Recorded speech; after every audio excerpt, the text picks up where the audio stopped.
Hello everyone, welcome to In the Trenches, Kroll's weekly threat intelligence briefing. Today is the 15th of September. My name is George Glass, and joining me today from the Threat Intel team is Ryan Hicks and Ethan Affery. This week we have quite a lot to cover. We're covering Patch Tuesday, a new Russian-speaking threat group, iCloud calendar invites being used for callback phishing, flaws in SAP NetWeaver and S4HANA. We have an update on some Kroll phishing domains, Salesloft compromise updates, another NPM package compromise in a supply chain attack, and a expose on KTA496 or the Gentleman. So let's get into Patch Tuesday. We have 90 issues patched today, 2 0 days. Those 0 days are not exploited in the wild, and they are CVE 2025-55234 with the CVSS of 8.8. This is another SMB elevation of privilege vulnerability. Seems like there's been a lot of those fixed this year. Microsoft states that systems might be susceptible to relay attacks depending on the configuration. We're encouraging everyone to go and read the advisory there to understand whether their estate is affected or not. There's also an update for a year-old vulnerability, CVE 2024-21907. This comes with a calculated CVSS of 7.5, and this affects newtonsoft.json. This is a part of Microsoft SQL Server, and it allows it can allow for a Stack Overflow exception, resulting in a denial of service.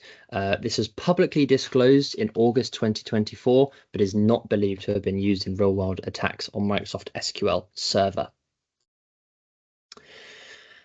Next up, we have a Russian-speaking threat group targeting the energy sector. Seqrite Labs have documented a recent spear-phishing campaign it attributes to a new threat actor, which Kroll is tracking as KTA496, and Seqrite Labs has named it Noisy Bear. The actor targeted oil and gas energy sectors in Central Asia, specifically Kazakhstan. The actor used a lure document purporting to be from official internal communications regarding salary information. A phishing email was sent with a zip attachment containing a lure document and a malicious LNK file. The malicious email was sent from a compromised business email of a member of the finance department, further enhancing the perception of legitimacy. Upon execution, the LNK file executes a Windows batch file that leads to the deployment of a PowerShell-based loader dubbed DownShell, which uses an anti-malware scan interface or an AMSI bypass to avoid antivirus tool scrutiny. The actor used the PowerShell loader to deploy a PowerSploit and Meterpreter. SeqRite notes that the use of Russian language code comments and a sanctioned Russia-based hosting company to lead to that attribution to a Russian-speaking threat group. iCloud calendar invites have been abused to send callback phishing campaigns. Bleeping Computer has investigated the abuse of Apple's iCloud calendar invites to perpetrate a callback phishing scheme. The invites typically appear as fake purchase notifications. In this particular case, they are sent from legitimate Apple servers since they leverage the iCloud calendar infrastructure, thus allowing them to bypass spam filters. Emails are sent from noreply@email.apple.com, which is a legitimate Apple address, and therefore pass SPF, DMARC, and DKIM. Earlier this year, Bleeping Computer also reported on a similar abuse from legitimate infrastructure to deliver scams via PayPal's new address feature, which allowed threat actors to inject phishing content into the field address of automatic notifications. In these cases, we're just recommending that users are aware of this type of attack, not to call back the phone numbers listed in the spam or the phishing email, and to contact the security team for assistance. Next up, we have some vulnerability news. This time, multiple critical flaws in SAP NetWeaver and S/4HANA. There are 4 CVEs listed here. CVE 2025-42944 has a CVSS score of 10.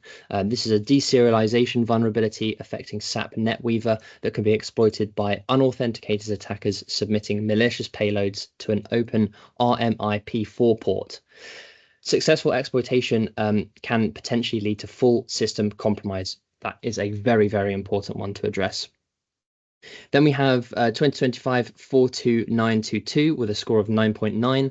This allows non-admin users to upload arbitrary files through insecure file operations in SAP NetWeaver.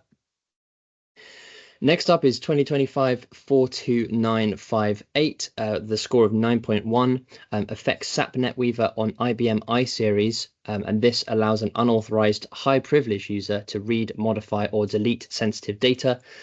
And finally, we have 2025-42916 with a score of 8.1 in SAP S/4HANA. Successful exploit could allow users with high privileges to access the ABAP reports to delete database tables content if authorization groups are not enforced. Important to sort of set the context here. This comes shortly after a separate critical flaw, CVE 2025-42957, was disclosed and confirmed to already be under active exploitation. So certainly stuff to patch there. And with that, I'll hand over to Ryan to take us through some other briefings. Over to you, Ryan. Thanks, George.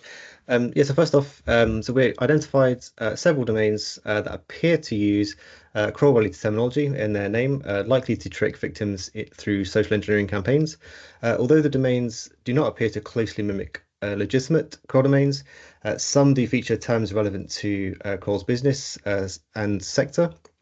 And these domains are also likely part of a larger set of domains used in a similar campaign, whereby different company names are kind of used as opposed to sort of Kroll. The domains have been ingested into the Kroll IOC feed for customers, and we do highly recommend to really continue remaining vigilant against any email correspondence that appears to come from Kroll, closely inspecting any domains before interacting. Next up, really a follow-up from last week, which is Salesloft's compromise.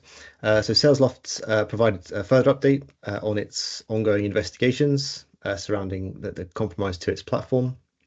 The update notes that from March to June this year, the actor accessed the Salesloft GitHub account, where they proceeded to download content and add a user account.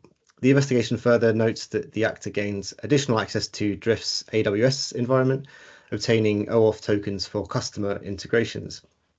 The actor then used stolen tokens to access data via those integrations. They did state, the containment and eradication activities had already been carried out.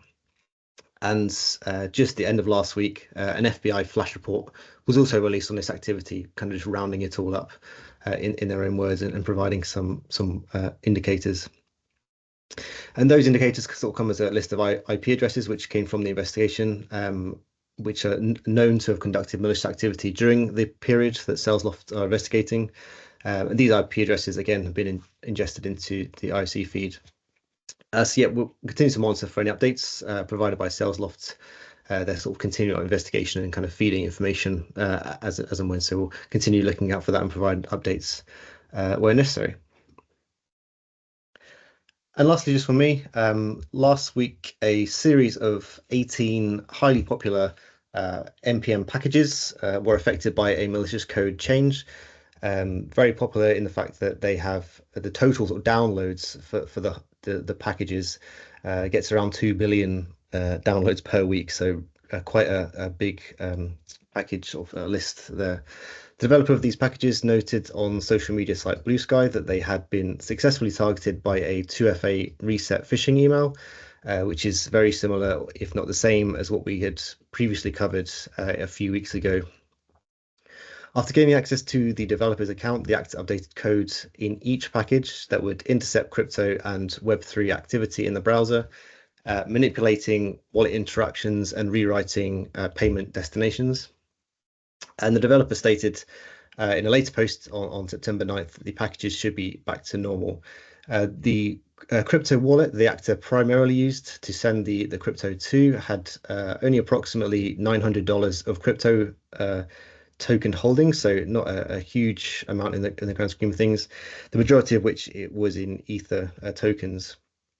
It does remain unclear, however, whether all those tokens were obtained from that particular campaign, or maybe it was could have possibly been from a number of campaigns that same actor had been running at the same time. But in this case, it seemed to be relatively kind of benign in a way, but just sort of shows the kind of how widespread these kind of attacks can be. So the recommendation really for this particular campaign is checking the environment for any affected packages being installed. In the weekly report, we've got a list of all the packages and the versions that were affected, so recommend checking for any signs of those particular packages and ensuring that they are updated to the latest version. That's all for me, George. Thank you very much, Ryan. And now over to Ethan for a briefing on The Gentleman. Over to you. Thank you, George. The Gentleman ransomware group, a newly documented advanced threat actor, was first observed in August 2025. In just months, they have compromised enterprise environments across 17 countries, targeting regions such as Asia Pacific, South America, the US, and the Middle East. Unlike opportunistic ransomware crews, the Gentlemen employ highly tailored operations that adapt to the defenses they encounter. Initial access often comes through exposed FortiGate servers or stolen credentials.